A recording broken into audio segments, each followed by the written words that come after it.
Hi, Lubna. Hi, hello. How are How are you? you? I'm doing fantastic. I'm good. I'm good. Um, It's fall. This is my time to shine, as I tell people from a fashion say perspective. more. Why? Fall is No, your I just season? love. I'm an. You know me. I'm a Northeast girl through and I love through. fall too. I Yeah, didn't yeah, know it's your yeah. favorite. Exactly. I like spring and fall. I did recently become a summer girl living in Puerto Mm, Rico. So I was like, okay, yeah, I understand the love of summer time in a way that I didn't before. Though I yeah. would say like Puerto Rico is a unique, special Oh, absolutely. I experience because agree. it was so nice. I lived right next to the beach, as you know. I was like walking around barefoot. You can walk around, Yeah. and it was just like lovely, like just a beach town. So it was really nice. So I did briefly become, but now that I'm back, I'm like not a summer girl really. It's not the same thing. Puerto Rico summer is very different from New York summer. Oh, 100%. And then the fall in New York is so beautiful. I So found it the beautiful. most beautiful season there. It's just the streets, the smell of like pretty much the trees, all of it. And then the fashion is also remarkable, like absolutely incredible. That's like literally what I'm ready for. It's like it's Yeah. really not cold enough for this, and I'm ready. Like, do you see this like faux wool cardigan that I'm wearing? But I'm just Yeah.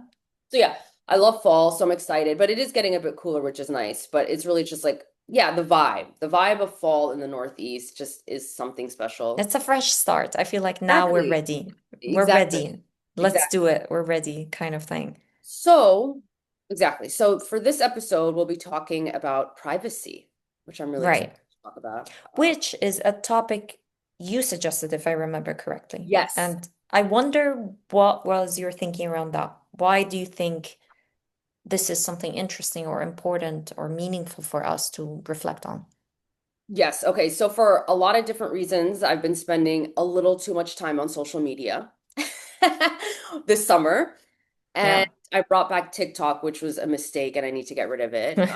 There's just a lot of great content creators. It's an interesting space. And as I was telling Lubna, Mm, I was just kind of I was getting back on TikTok. I was not on TikTok for a long time, and then I got back because I mm, just want to be able to promote our podcast on there. And there's just so many interesting content creators. It's very different from Instagram. Like I really wish I was on TikTok like year in the year of 2020 when it was actually popping, from what everyone tells me. But mm. anyway, there's just a lot of interesting people there. I'm on TikTok for our podcast. And I noticed that there, and I think this does occur on other social media platforms as well. It just seems I came across it more on TikTok. But there is this sort of, well, it's two things. One was that incident at the Coldplay concert, Right. that CEO who was caught with one of his employees and they were touching each other quite intimately. Hmm. And and everyone saw it because they were on the Mm. teleprompter or whatever they were, and then they immediately sort of separated from each other. And then people on the internet took it upon themselves to find everything else about this couple. Oh, really? I didn't Yes. follow to Oh, that you didn't extent. follow this? Okay. Oh my God. Okay, I basically, just remember seeing the memes and the crazy reels okay. and all of that. And I thought, not to interrupt you, I thought like it was intrusive, out of proportion, Yeah. collective bullying, Mhm. um, a lot of assumptions about the lives of these two individuals. It was just absolutely unmistakably inappropriate, intrusive, disrespectful of the collective humankind, Yes. how they treated these two individuals considering how little we know about them and how it's not none of our business to begin with, even Right. if we know so much about them. So that's Right. the extent of my knowledge about this incident.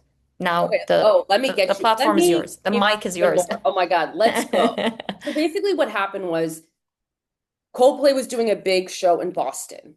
I don't remember. I don't know if this was June or July or maybe earlier. I don't remember, but that it was recent. It was the last couple of months.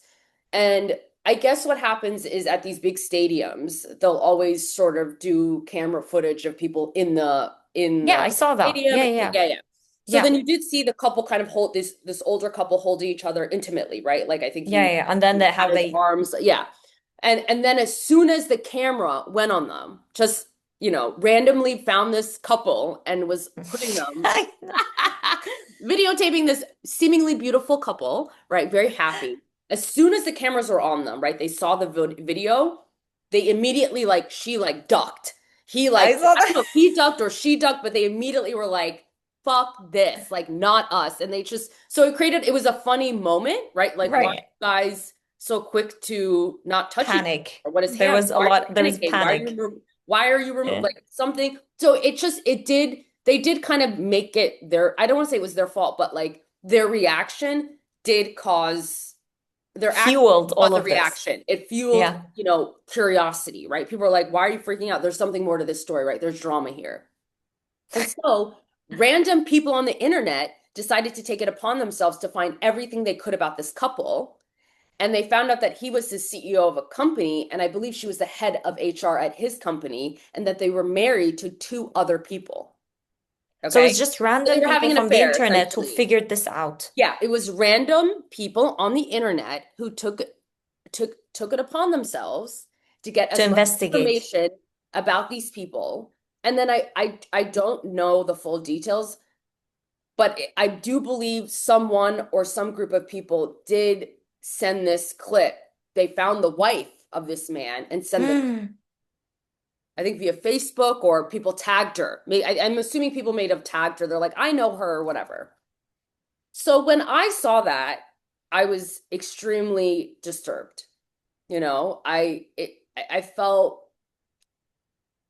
I felt very like, what are we doing as a society that we feel like Hmm. we need to get involved in these people's personal business to the extent that we will find everything that we can about them. I think they both had to shut down their LinkedIn, right? And I think this is like, people get caught up in the morality of it, and they're not getting Hmm. the human right. I don't want to say human rights, but just like the right to privacy, the right to anonymity. They didn't go Hmm. to that show to, whether it was appropriate or not. Like, I'm not going to get involved in that, right? Like, I think I really don't want to focus on the morality, and I'll explain why. Because and I think we've talked about it in previous conversations, obviously, and maybe in a previous episode. I don't actually think we have, but like, the sort of idea of morality being this one universal, that people think that there's one universal idea around morality or a moral code, right? That Hmm. people are like, he cheated on her, that's bad. Okay, but to you, cheating is bad. No, no, I'm not debating the cheating or infidelity. I take more priority on the respect for privacy when it comes to stranger. Like, you don't know these people. Why is their personal life and their choices? They did not ask for that camera to be put in their face for their Yeah. whole, that's Yeah. another thing about privacy of like, why did the musicians do that? Right? Like, there's so many things that we have to like talk about in this episode for me. Hmm. And I'm To but the unpack. morality thing is like, I want to hold off on that for a second.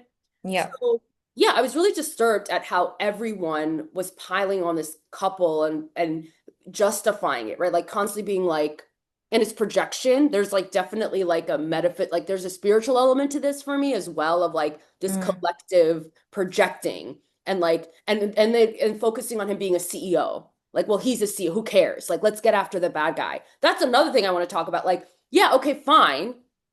Do you have that energy for your politicians in your state and your county? Like, all this energy to bring down the CEO of a privately held company? Do you have that energy to go after the politicians screwing you out of your tax dollars, screwing you out of, so many different things? You're getting distracted, Yeah. you're taking the Yeah. bait.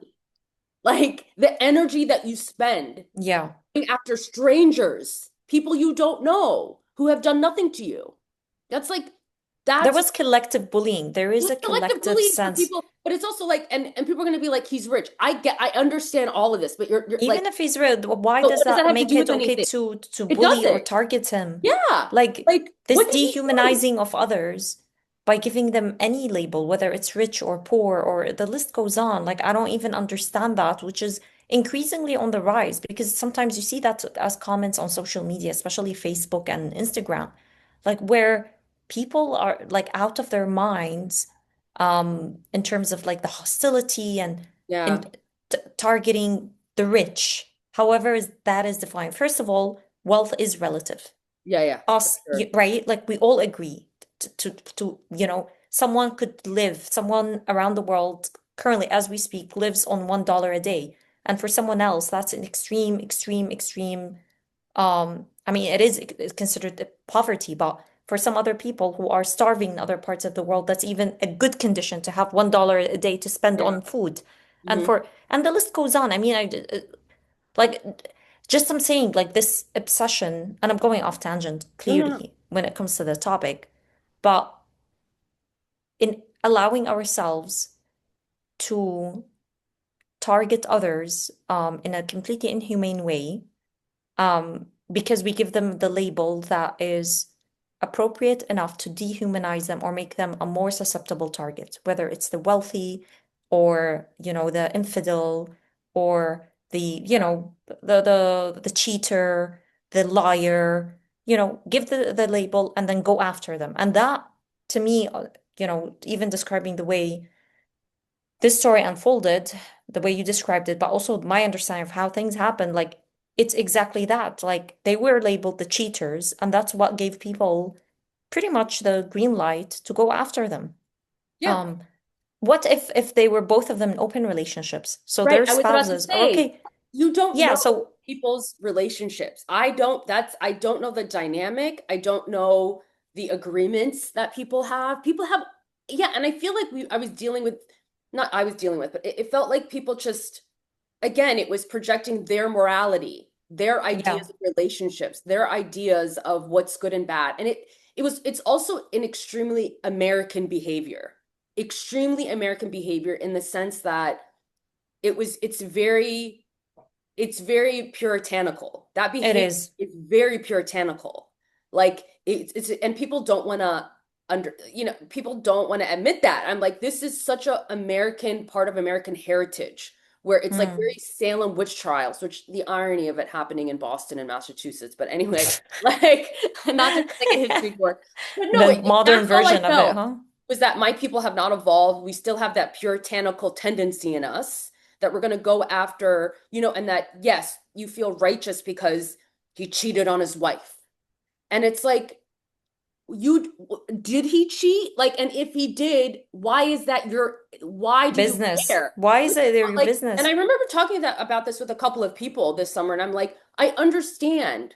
And people, and as soon as you, and it was interesting when I would talk about this with some people, I could tell that they felt that I was almost attempting to condone cheating, or like, what are you Mm, trying to say? How I'm like, no, you guys, I want focus. I want you to focus on what I'm saying.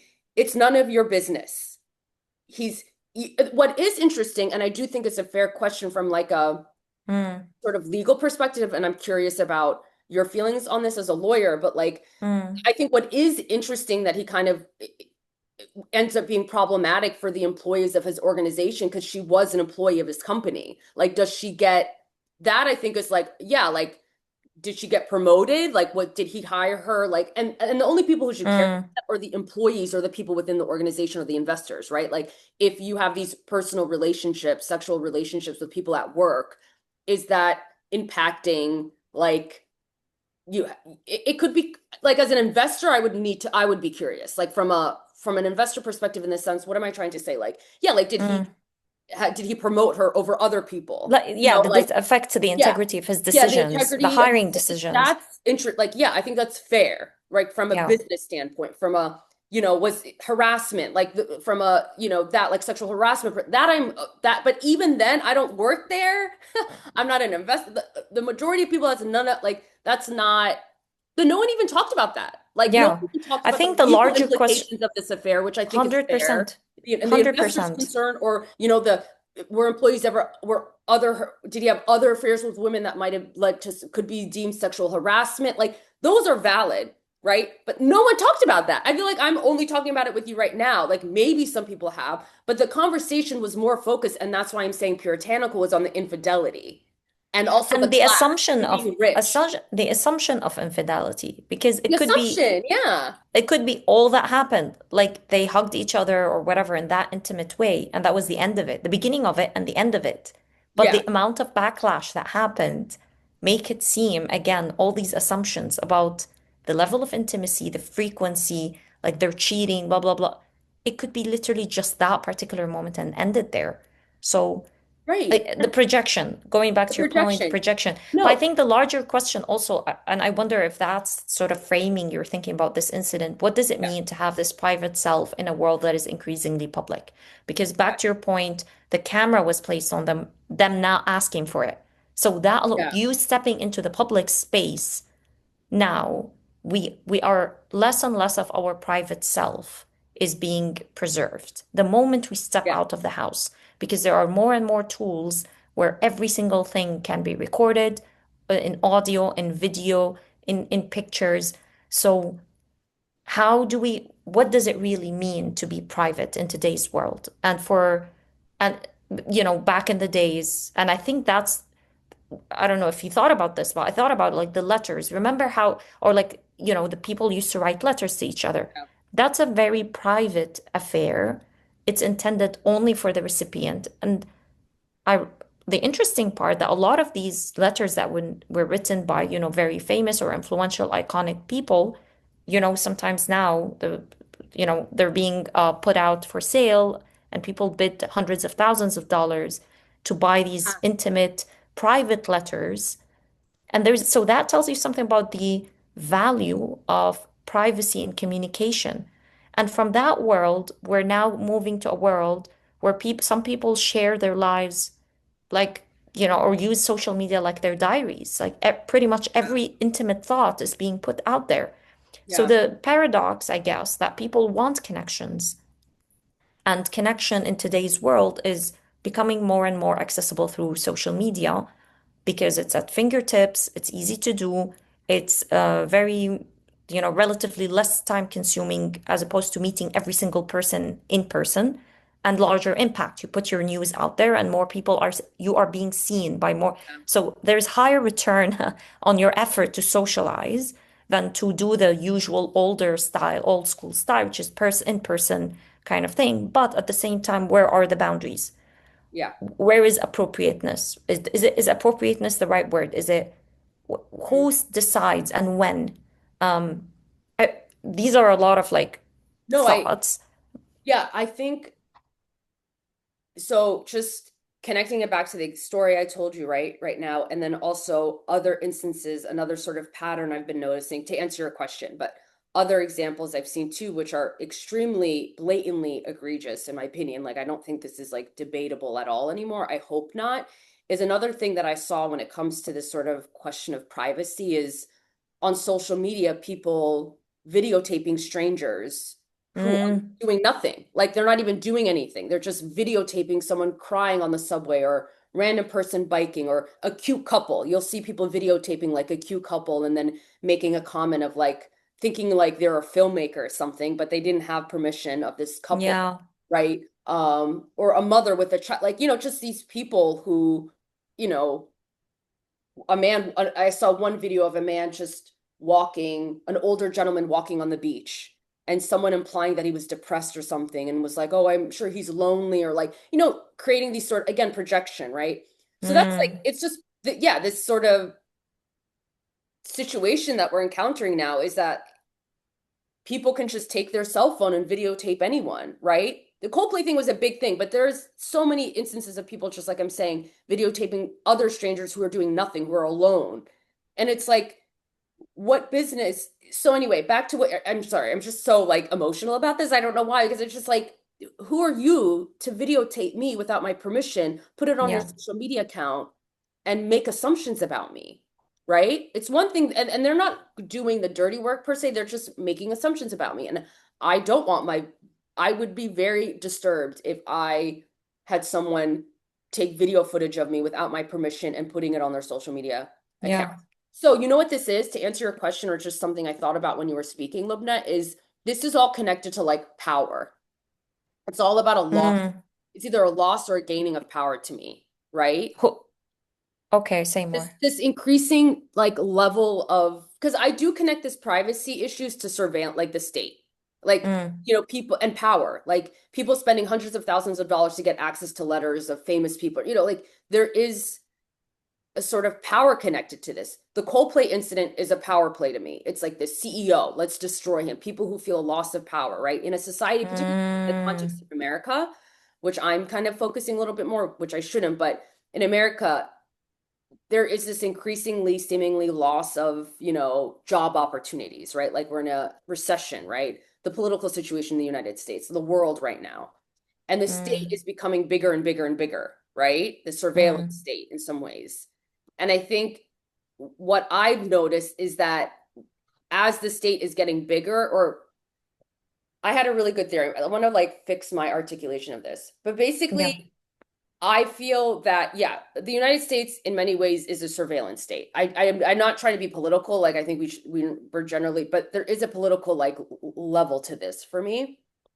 And but what I think is interesting is that like we're helping the state in some ways. Like Mm. we're By doing the providing dirty all this work. data. Yeah. We're Yeah. doing their Like we work. We're already doing their give work. so much of our data to to the big tech, right? Like we're just like we're feeding. Like they Yeah. know everything about us.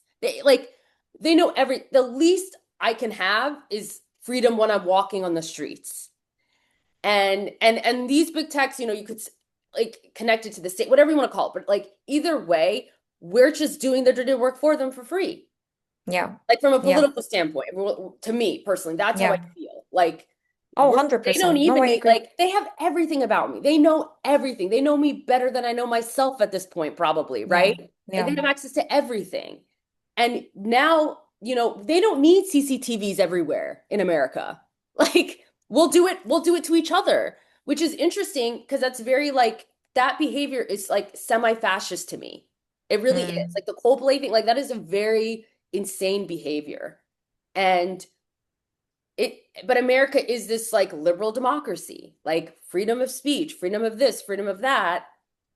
And so but anyway, like I think, yeah, so there is power. I think people just feel really disempowered in the United States, and it's like this subconscious way to feel empowered in some way. By by Like this projecting their own voyeuristic, projecting their own ideas onto people, into randos, mm.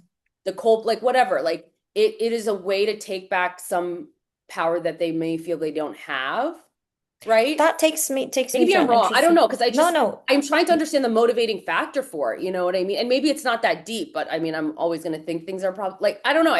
Why? I have never felt the urge to videotape a stranger.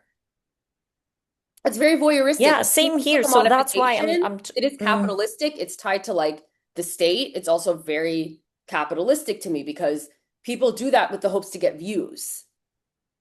And this mm, goes beyond Lubna, like videotaping strangers. People immediately, you see a car accident, people immediately, before they even call 911, the recording. will record.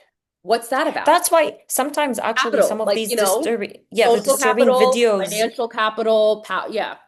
So, No, on that point, I was just saying like some disturbing videos when like something really disturbing is happening and someone's filming, you always see in the comments, someone's like, who is still filming while this is happening? Why they're not stepping in to help? Like, yeah, that's so the common. obsession, yeah, um, but as you're talking about like power, I was thinking also Yeah, from a spiritual kind of lens about not necessarily power, but I'm trying to think about privacy as a space for, yeah, the inner life and self-discovery. And if that space is becoming smaller and smaller, you know, by default, by design, well, by design, our modern lives have been designed to become more, to make of ourselves more and more visible, in hmm, spite of our attempts not to, because someone else is making money out of us and the state wants to keep tra tabs on us. So there are two big players, yeah, the political actors and the business actors. They want to know what we're doing, where we are, all of that. So that's the world we live in. But what is the impact? Whether we want to consciously yeah, withdraw our participation, which is very hard in today's world. If anyone wants to have any modern job, a yeah, lot of it is to being plugged in all the time, even if it's not social media. There are all these like online tools where you're like updating your status and you have to, all the time, people have to know where you are, what you're doing, if you're available or not. Like that's obsession with your time and what you're doing and the level of visibility that you allow others and institutions to have to you. And I'm concerned for the inner world, our inner yeah, lives. What happens when there's loss of mystery? There's loss of this ability to have solitude more, intimacy, secrecy, the role of silence. People are doing a lot of silent retreats, right? yeah. That's been on the rise. Remember, like for a while, there was, I think, Gen Zs or something, someone like started the movement. Also, they stopped buying the smartphones and they would get like the old style because they don't want to be part of Oh this my God, the flip hyper, phones and stuff. I was the thinking flip about that. phones. Yeah, it's good for Exactly. them. Like, yeah, So what does that do to human flourishing on a very like spiritual level. I wonder if you thought about this, if you, Yeah. Wait, yeah, spiritually, like how it impact, you were saying spiritually how it impacts your inner world to live in this to sort of have, context now when it comes to to, just life. yeah, even when we are not active participants in sharing so much about our lives, there's still so much being shared about us. Um, so even if we are very conscious about withdrawing our participation, we are still forced in a way to be part of this digital economy. Yeah. So what does that do to the spiritual world, to our inner spiritual world? I think it I think it destroys it. And I think I see it in some ways with me because you are losing, like for me, I feel, let's be honest, I actually was thinking as you were speaking, Lubna, how heated I'm getting talking Mm, about these examples that I shared with you. And that's impacting me spiritually. Like does mm. that make like I think it's Why does it matter so privacy is much to so you? important. Why does it? Because I think okay, good. Yeah, I think I can answer that better on a personal level. I just think for me, yeah, and it's not like I have anything to hide, but Yeah, yeah. I think people have a right to their anonymity. I think for me, Is it a form because of I'm such a, dignity? maybe because I'm such a outwardly, in some ways, very, I don't want to say conservative person because I'm not, I don't mean conservative, but like, I'm a person, we're very similar. I value my solitude. I don't like that when I go on the phone, it basically can read my mind. I want to be able to explore the world on my terms. And it doesn't, Mm, I'm able to explore the world on my terms. And that my mm, privacy and my attention span have been hijacked from me, which are very intermittent. mm.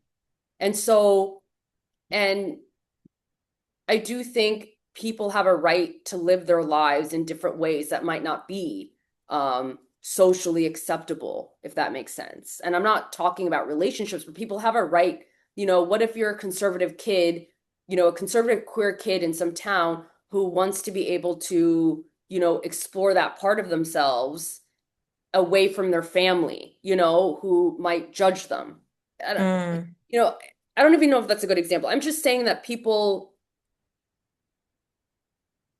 yeah, people have a right to explore themselves, Lubna, is what I'm saying, without, and The if they scrutiny can't, of others yeah. And I without the think that, public I guess that's what eye I'm trying to being. say, like with the example of like a queer kid in a conservative town, or, if you have ideas that are different from your social group, you have a right to explore that. You have a right to explore yourself. Connecting it back to what Mm, you're saying about your inner world and from a spiritual perspective, you're kind of subconsciously not going to do that if you have a fear that you'll be found out, or or if you have a fear, people are not going to interact in the world as much if they potentially could be videotaped, yeah, because people yeah. are so, that's a good point. From a spiritual perspective, people are so, we are so in our ego in this culture. We are so, is it right-brained, like world patriarchal? It's just very like, it's very, male dominated, the male ego. Like that is the culture we live in the West, especially in the United States right now, right? Very Mm, patriarchal,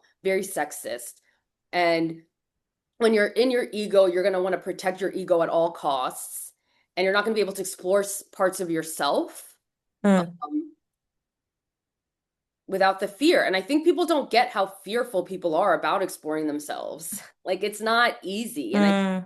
people should be able So to are have that you, right. And the one way they can do that is with understanding that they have privacy. And if that privacy is jeopardized, people are just going to go inward and not, and going to be even more mm, hardened. Their hearts are going to be even more hardened. They're not going to be able to really be honest. And if you don't have the right environment, the right community, the right culture to explore that, ideas, who you love, who like, I don't know. It's really scary to me from a spiritual perspective. That's how I feel. And I think for me, yeah, like I should be able to explore the world without fear of it impacting, or experiences or people or things without fear of it somehow And we do, I think that's why the Coldplay experience really like was like people have a right to explore themselves. And even if you don't agree with it, you don't get to Mm, videotape it. I think that's why I'm disturbed by it. It's just like mm, this is really dangerous. Like how that is a dangerous thing to me. And how could that apply to someone who isn't a CEO? Which it happens, mm, and it could get back to people's parents or their families. Like I think that's what scares me about it, Lubna. It's just like the one thing we can do is explore ourselves and in the public. Like we can go out of our homes to explore and now explore ourselves, explore the world, meet people, do things, have experiences. And now, people, younger people are going to opt out of society. I think people are just going to opt out of society, which is that good? What art can be created? What experiences can people have? So I guess for me, it's like personal and very like socially destructive. That's why I think I'm very passionate about it. It's just like, and people's like even again, I always emphasize the Coldplay, but in general, like videotaping strangers, like you didn't, you know, the partners didn't sign up for that. The children of the partners didn't sign up for that. You're hurting a mm. lot. There's damage.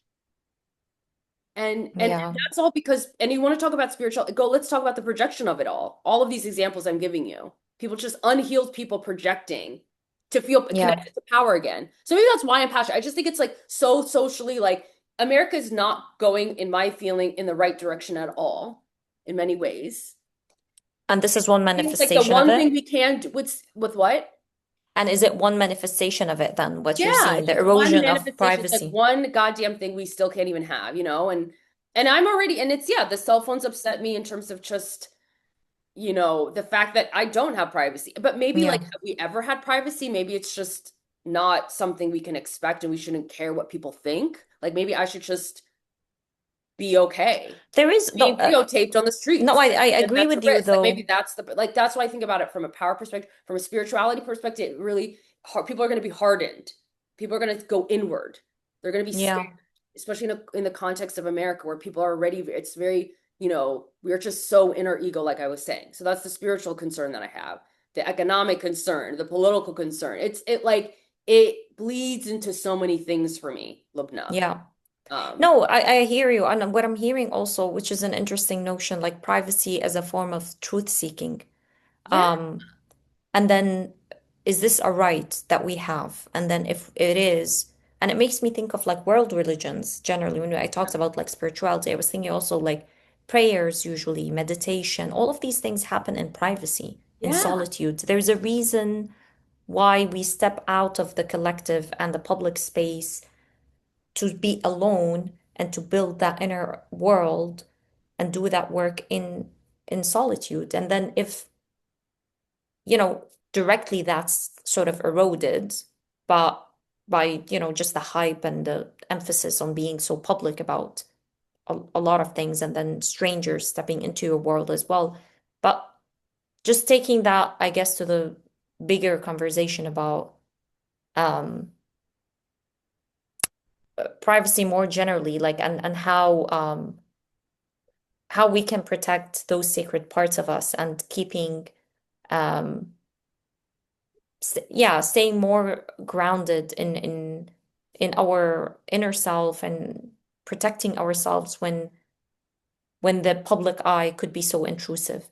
And as you're talking, I'm also thinking then the next natural thing to think about is the younger generations. That's a concern definitely for them because truth seeking, finding yourself, I believe it's a lifelong journey. It's not age specific, obviously, but as we age, we maybe understand better how to navigate certain social challenges. But when you have an impressionable teenager, for example, and where peer pressure matters more relative to maybe someone in their 30s, and then that concern that, that my truth-seeking attempts might go public, then they start self-censoring.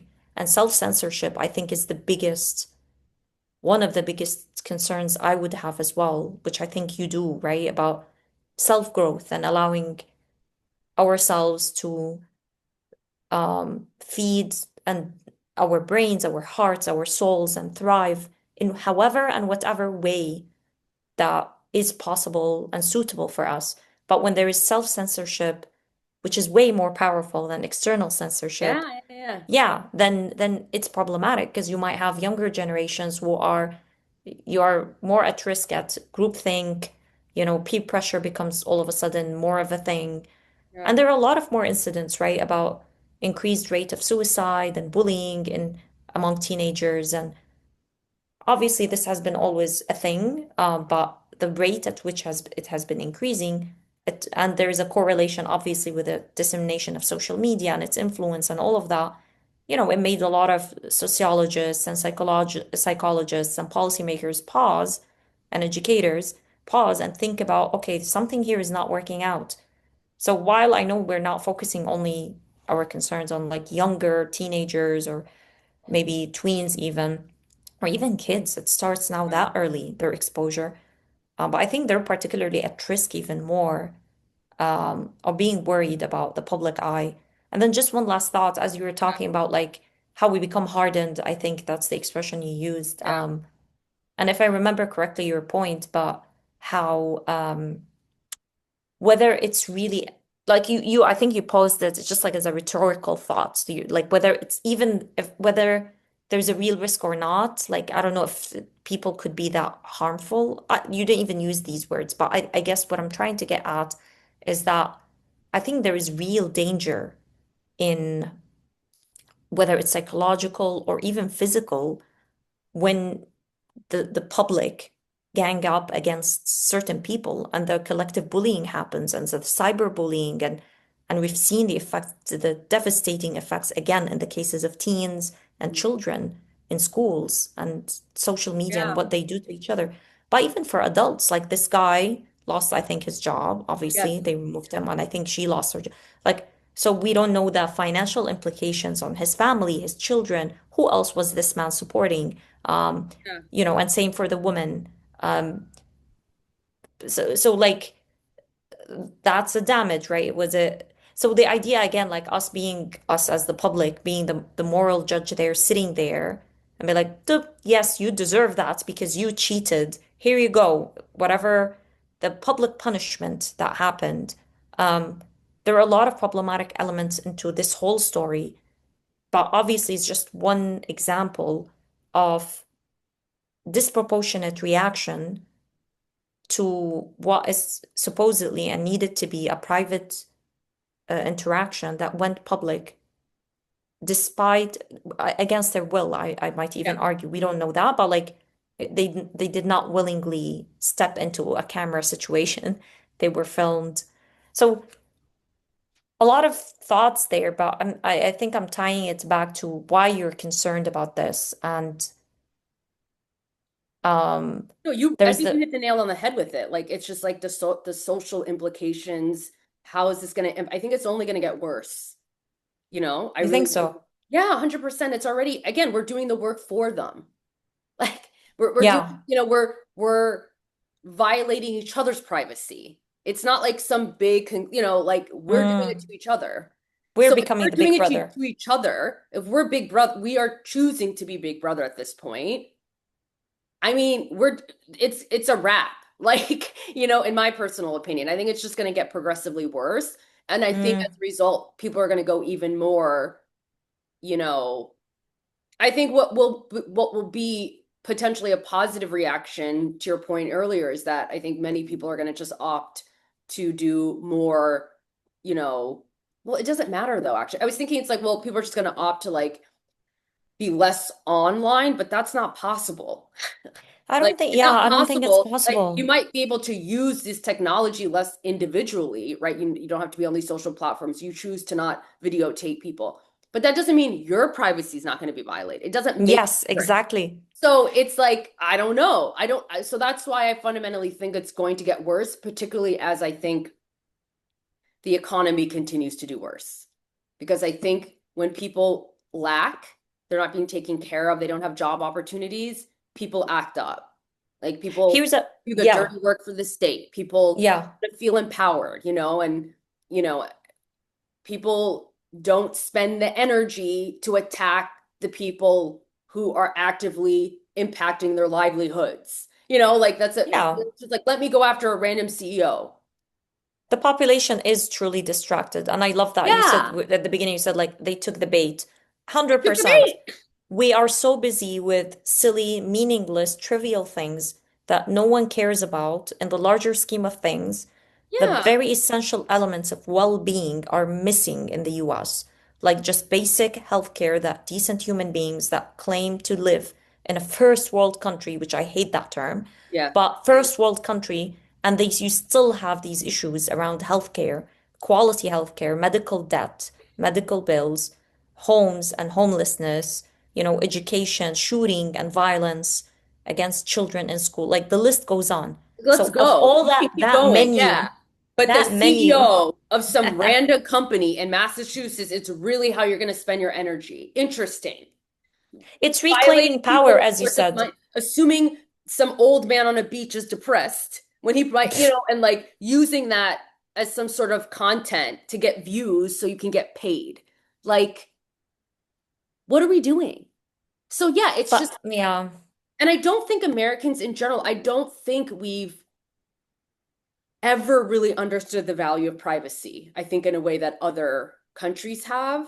Like in the mm. EU, I think they have better privacy laws. Like I even know Oh, that they absolutely. can't take photo, like paparazzi, I think in the UK can't take photos of the children of celebrities or politicians. Yeah, Like they have to blur their face because children have rights, right? Like, and but of course the adults should have rights too, but it's different. At the very least, they protect the children, which I think is good. But that's not yeah, necessarily the case in the United States. I think it's changed maybe in certain states, but for the most part, anyone is game. Children are game, infants are game, adults are game, right?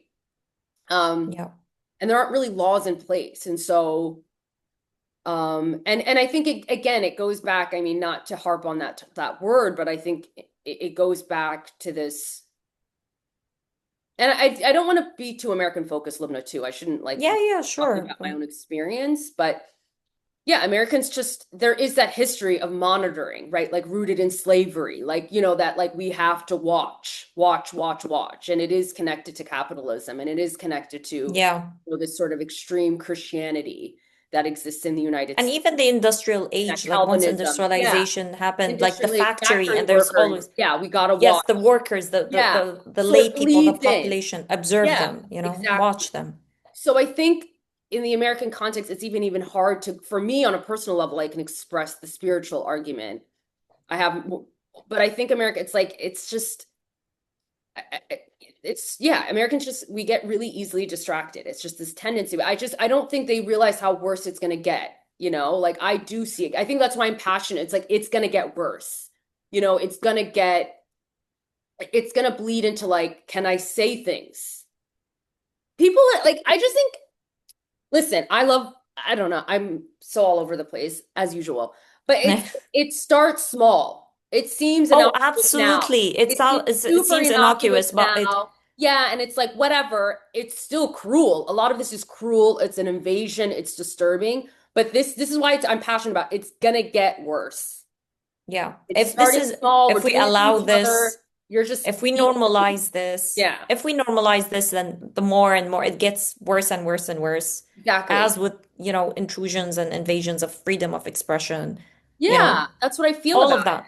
Yeah, it it. So starts like that. But just going back wait, as Lubna, to hold on. the, I feel like yes. I want to hear more of your feelings. Like, how do you feel about it from a spiritual perspective? How do you, Oh, yeah, given your yeah, experience, it is.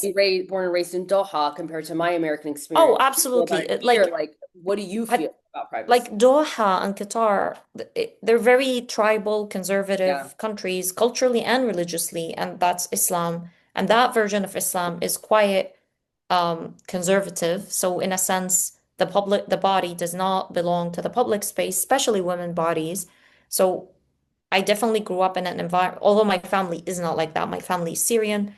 We come from a very socially open, worldly, resourceful kind of environment, but we were plugged into the Qatari society for 40 plus years. My parents were, and we were born there, raised there. So obviously, I grew up around that environment, so I understand, I guess, or I attune well to what is public, what is private.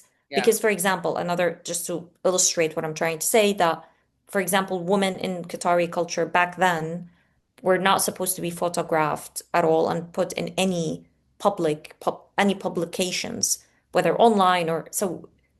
When smartphones came out, it was such a big issue. If they would see someone raising their smartphone in the direction of a woman, like you can file police reports about it. Like it's not, so it's absolutely not acceptable. Like even I had friends that I grew up with, back then they were friends, like especially in elementary school, middle school, we don't have photos together because they wouldn't take photos, because their families don't allow. Like they have such aversion to recording this in any form or shape. So from that environment, but again, Syria is not like that at all. It's a very liberal, I guess, and more mainstream when it comes to, how you present yourself in public and you display. But there is not a consumerist or commodification value attached to the self, which I think the US kind of excelled in that. So once you bring yourself to the public space, that's an opportunity to commodify. And that's where I see the difference when I moved to the US. And obviously I was older and, the world has changed so much. Since then, I moved to the US in 2015, so 10 years ago. Um, but on the spiritual, like, so And that's the personal. We context, I can share guess. your personal as well. Yeah, I think like you as value, obviously you value privacy. We're very similar, but I think it'd be interesting to hear for people your sort of personal feelings as well. I Um, think I value privacy, but it comes out of fear. It's not because I value yeah, it for the sake of it, because I really feel fear, public bullying and scrutiny. Because I guess that's where the background that I was raised in comes to play, because it could be state sanctioned or where it could turn violent or it could, not that that ever happened to me, but there's precedent. yeah, I know it's possible, especially for women. So no matter how things have changed around me, I and nothing of that would be applicable to me, like any law where it tells me I can't do this or say this, or, I have no connections to Qatar anymore. I live in the US. I'm French, yeah, like legally I'm protected in these ways. But I think the cultural residue is still in my brain in a way. It's yeah. almost like a fog that tells me so much of myself should not be seen in public. So I'm Mm, not so comfortable sharing things about my life in on social media. Only because I worry who's gonna see it, what are they gonna say, what assumptions they're gonna make about my lifestyle and my choices, whether morally, or you know, the list goes on. Especially for people who transition, across like religions, or they believe in multiple value systems or multiple cultural views. It's not as easy to present yourself publicly because often these people are misunderstood. And I think I'm one of those people.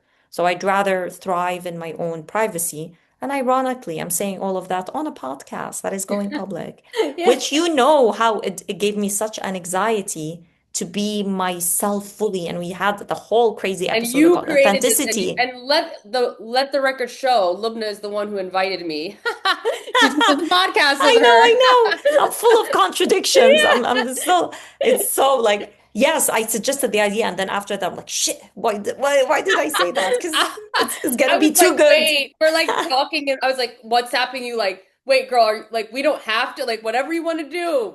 I'm down. I I'm know, I excited, but we don't remember. have to do this. But I think it's That's a brave. deep, I think it's courageous. You know how I think it is good, great, yeah. wonderful. And I will say, if I may, like, because I didn't really explain myself, I think I was hesitant. I was definitely hesitant when you Mm, asked me, well, where is this fear coming from, or something to that effect. I think it's for I resonate with your saying, and I was being hesitant because the real truth, I'll give my truth, if I may, is that there is that familial fear, the mm, familial pressure, or because mm, family equally comes, I was born and raised in the United States, my family's from Somalia or Somaliland, whatever, and it's very tribalistic, and it mm, is rooted in that Islamic tradition, I think, of just, your behavior or your decisions, your experiences, and your choices impact everybody in your family. And Mm. not to say that isn't the case in the United States. It's just, again, my personal sort of experience. You know, yeah, like sometimes I think to the effect like people don't even know, like, okay, I'm wearing this cardigan, it's too low cut. Like I don't want to, like I don't care now, but it's still in the back of my mind. Like, okay, my Yeah. mom might see this, and my dad be like, Hawa. And like my parents, it's very similar to yours, but it's like they're devout Muslims, but very, very open and whatever. I know I'm gonna get potential shit, if they see this, if because I showed too much, it's too low cut. Mm-mm. That's what I want people to understand. Like it's deep. This shit is like It's deep. it's deep I and it's think, like you have to protect. And so that's why I'm trying to give the example of all these other young kids who are trying to understand who they are and who they love and their, desire like and the implications of that if they are videotaped or like this is heavy shit. Like yeah. I'm 37 years old and I'm like, oh, it's too low. Haram. You know what I mean? Like, And oh, you live in my mom like and New dad are gonna York, get upset at United me. My States. privacy, like, this is people want to think it's all this other stuff. They think it's like, oh, it's like, no, dude, I am scared that my mom and dad at my grown ass age, because of conditioning, are gonna text me being like, Hawa, why is your cardigan so low cut? And obviously I'd be like, I don't know what you're talking about, and they'll leave me alone. It's fine. But just the recognition of like, who could see this? When I'm on Who TikTok, could someone see back this? home, who could Exactly. see this? Is it gonna get back to my parents? I'm almost 40 fucking years old. So that's why I'm upset. That's why I'm Yeah. so heated because it's deep. And I get that I shouldn't care. But when your choices, small or big, impact people that you love over, which is all bullshit, it's all patriarchy. Like I'm fully aware of the logic of all of this and why it shouldn't matter. It's fucking heavy.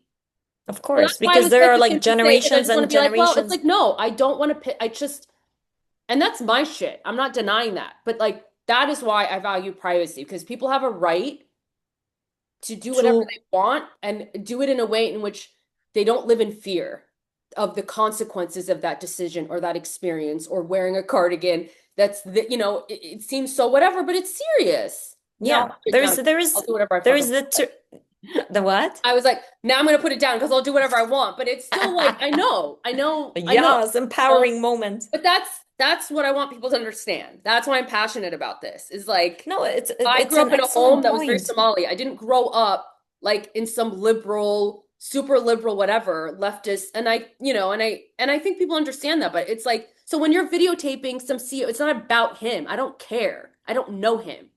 It's It's about the precedent you are yeah, setting, and you're care. allowing, normalizing this, where again, there's invasion of the privacy simply because we step into public spaces. The assumption now it's free for all.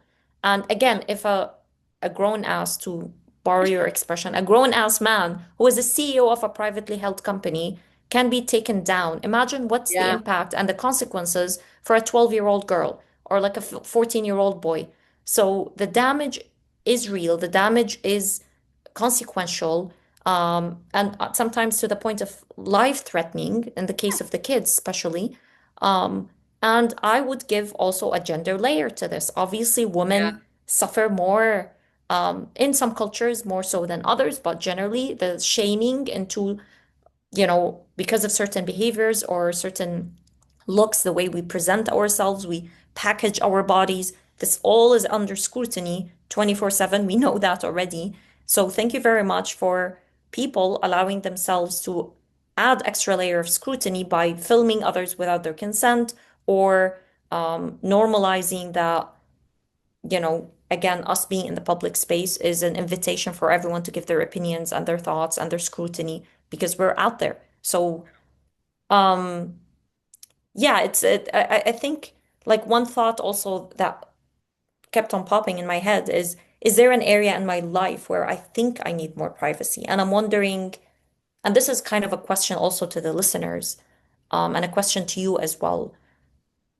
Is there really something more we can do in our own lives? And even some people might not want to do more. They're happy the way it is. Maybe they want to be seen even more.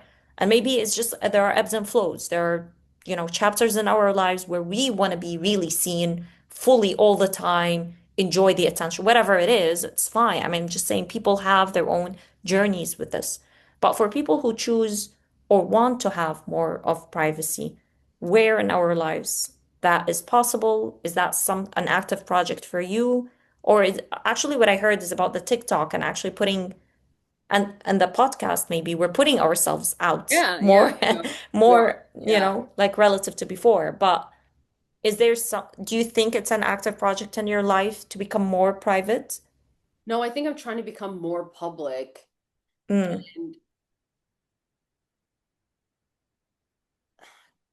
And I don't mind it. Like, interestingly enough, I think because I really love what we're doing with this podcast, mm, I'm doing it on my terms. I recognize mm, that as you can't control. That's the thing. You have to acknowledge that if you're going to put yourself out there, you cannot control how you'll be perceived, mm, and how that could, and mm, that, you know, if, but for whatever reason, I don't feel like if this was 2, 3, 4, 5, 10 years ago, I would, I had a Facebook group, as you know. We got to yeah. do an episode about that one. Oh, well, we will do an episode. I think our last episode will be about our past selves or something. Growth. But like that was Yeah. like very, I was so control with that. Like I was Mm, always control about my social media presence, particularly when I was in my 20s and I was building and I was, growing in my career. And I was like, I don't want my employers to know at all. Like my privacy settings were like next level when it came to Facebook. Like you could not find me to save your life. I think even LinkedIn is like that. Like you have to, I'll find you. You can't find me. Like I have always been very, yeah, I've always, I never had a MySpace, but I loved the internet, obviously. But I was like, I think we were that last generation of like the internet is full of creeps, yeah, yeah, yeah, yeah. predators, like people are gonna rape you tomorrow, like people are gonna steal your identity, steal your money, even if you don't have money, they'll steal it, like they'll steal your social security. Like I grew So up in that true. generation of just like scared out of my mind, but like, and so I was always like, okay, I love the internet, but I don't want to lose my identity. Like I don't want to like lose whatever. So that fear mongering really made me very vigilant. Even when Mm-mm. I attempted to express myself more, because as you know, I was very more like politically involved and I was involved in campaigns and stuff, old me. Uh, Mm. and yeah, so even with my Facebook group, like that I was like managing for a year or two, like I remember like I always just like, even though I had like a corporate career, corporate jobs, like you couldn't find me. Like I was very adamant. So this new Mm. world, this sort of like web 3 or 4.0 social media TikTok where it's like there's no private, these kids don't care, they are like Mm-mm. live streaming their lives 24 hours. Did you know about this, the live streaming, like these just people who are streaming like their entire lives 24/7. There's apparently, yeah, one girl who did it for a couple of years. Hmm. They wrote an article about her, I forgot which. But then the interesting thing, she said, obviously, it's super exhausting, super Yeah, a lot draining. of, yeah, She re-engineered her entire life for like 2 or 3 years. She never had sex. She never like like all the things that she are didn't do not. anything because she just was No, live because streaming all the she is time. live streaming all the time. But the interesting thing she said, people are demanding more. Ew, oh, God, Yes, she was saying that her so fans, lonely. they reached a point where they want more. They're like, this is not enough. And that made her pause. I forgot her name now, but I like, would love to learn, um, hear more about this. I yeah. think that's so sad because, yeah, people are lonely and there is a connection. Like, I remember talking to my brother Mohammed about this because I was like, Mohammed, like, what's our guys? There's OnlyFans, and you hear these OnlyFans stars that make like, 5 to 6 figures a month, and they are generally, and it's usually the porn stars that are obviously making the most money and and they have to produce a lot of content. It's not easy work. Mm. Um, I paused there for a second because like 5, 6 figures, what are yeah, we doing what are here, you thinking about, Hawa? Lubna? Doing the podcast What are right we here. doing? What are we Oh. doing? Yeah, so Yeah. yeah, and I was asking my brother, I'm like, who are these dudes? Like, I was very curious about, Mm, this is such a like OnlyFans produces billions of dollars a year, right? Like these mm, women are getting like so many subscribers. I'm like, and I wasn't attempting to judge these men, but I'm like, porn is free. Like, why do you need to like subscribe to an OnlyFans chick? Like, I don't know. And he was like, Howard, they're not doing that. They're doing because they're lonely. They get access to the creator. Like you can message the creator. It's the intimacy, that false intimacy. Same thing with, I'm assuming, the streamer. Like you are in their lives. So I think on some subconscious level, you think you're a part. Like it isn't just the sex. It isn't just the video. Yeah. It makes sense because I'm like, porn's so it's the internet. Like you can just Google it. It's right there. So why you spend money or like whatever? This just seems it's not that. It's the access to the woman on a Yeah. seemingly intimate, not seemingly, but what seems to be like, a relationship you can develop in some level. And I think that's the case with the streamers as well. Like they want more because they want more of her life. They want to see more of who she is. Because it's not, especially if she's like, it's not like it sounded like she was, providing any pornography with the 24/7 Mm. that you mentioned. She's just showing their lives. Yeah, just There's her something life. enticing about that. Like I see it on TikTok. Like I'll be like, oh, she's gonna go, and I'm like, what the fuck? And then I'm like, Hawa, Remember that go like read a show, book. was Like it like early 2000 or late 90s? Was it called Star Academy? And that was like the first of like these reality shows. At least we had that in Big the Middle Brother. East. There's the Big Brother. I know Oh, that. maybe it's I like a think, version. I feel like in the Middle East they copy a lot of these like shows from the oh, past. okay, So I yeah. assume there's like a version. Maybe it's called, but like where they're all like the artists in training, musicians, probably usually are singers, and they're all living together in a villa. That kind of, but like the very early version of it, and that was so groundbreaking and enticing again to just Yeah. observe strangers going about their day. They go to the kitchen, right? Like just pour a glass of milk, like really, really mundane, boring stuff. But here you have like millions of people logged in, watching them on TV for like hours and hours. And I know there's so many other variations of that, but like that's the idea of reality show. Truman Show, remember the Yeah, movie? Truman, yeah, that movie. Yeah, I was thinking that. So yeah, it's just like there is something again about knowing that the privacy of someone is being invaded. Like it's something we all know it's supposed to be private and intimate, but we're privy to it.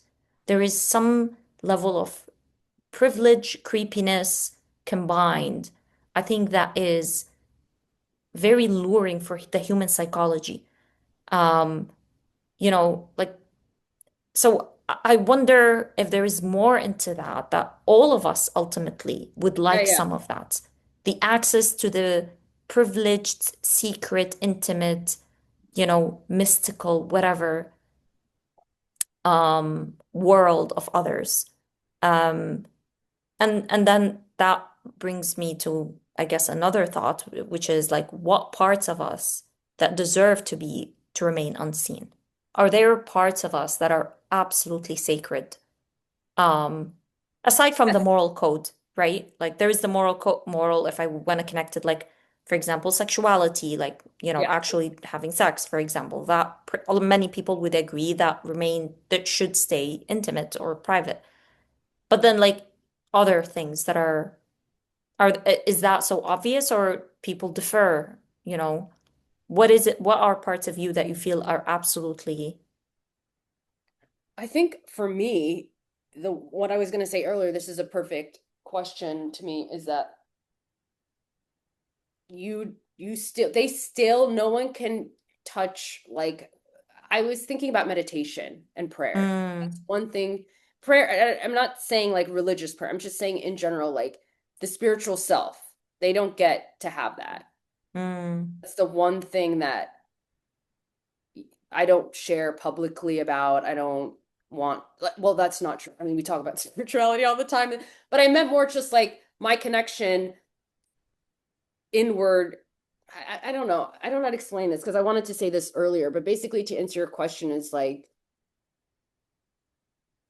what is unseen is like, yeah, I guess my family is very sacred. Like, I don't really mm, desire to ever highlight my parents or my sister or my brother, because I'm so adamant about my privacy being, like I'm not going to do that unless even mm. it's not something I want to do. Like I'm not building my social media or this podcast to highlight my personal life. I'm Yeah, yeah. attempting to focus on sharing my thoughts and ideas, and my family is very sacred, right? My Mm. friendships are really sacred. You don't get to see that. Like, are you saying it in the context of online or like my public self or just in general? What do people not, I think or my more relationships? generally, Yeah, like you don't, yeah. I don't know. And I think what I'm trying to say with spirit is like, I choose, I don't really, I don't know. I'm not articulating myself well with that because I'm trying to say what I was really trying to say earlier is this doesn't answer your question was that like the one thing that they can't really violate is like my thoughts. So Mm. like my thoughts are my thoughts. At least I hope we haven't technologically gotten there where they can read my mind. That you don't get to read my mind. I feel like I'm going to like telepathy. I'm just trying to say that like my thoughts are Yeah. sacred. No, You know, that's very it's beautifully like said. people And who I think write it's so, diaries or journal. Like my thoughts are my thoughts. My when I go and meditate or pray, like that is my. You don't get to see what's happening inside of me. So maybe mm, that's the unseen. And then yeah, obviously my family. Like they don't. I don't. I guess that's how I would answer it. yeah. How about you? Oh, beautifully said. Like, and because I was thinking also something about my full spiritual self. I don't think that is to ever be shared with Yes, anyone or that's and better. Yeah, you took the words right out of my mouth. Like, yeah, you don't get to like come in and videotape that. Like they can't do it yet, so that's great. yeah. Not that we know of that yet, Not but that like I you know. never know Maybe what's there's the some. I do not. I know technology. nobody. Yeah. I'd be so pissed. Technology. I'd be like, God damn it, just leave me alone.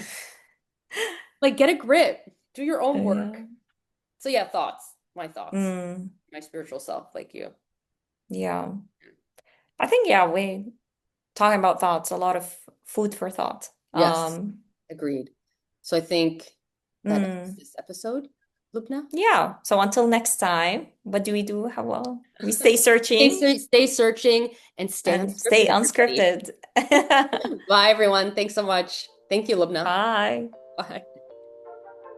And that's a wrap on this week's Unscripted conversation. Don't forget to subscribe to Unscripted with Lubna and Hawa wherever you get your podcasts so you never miss an episode. We'll be back with a brand new one next Wednesday. Until then, keep it unfiltered, unapologetic, and unscripted.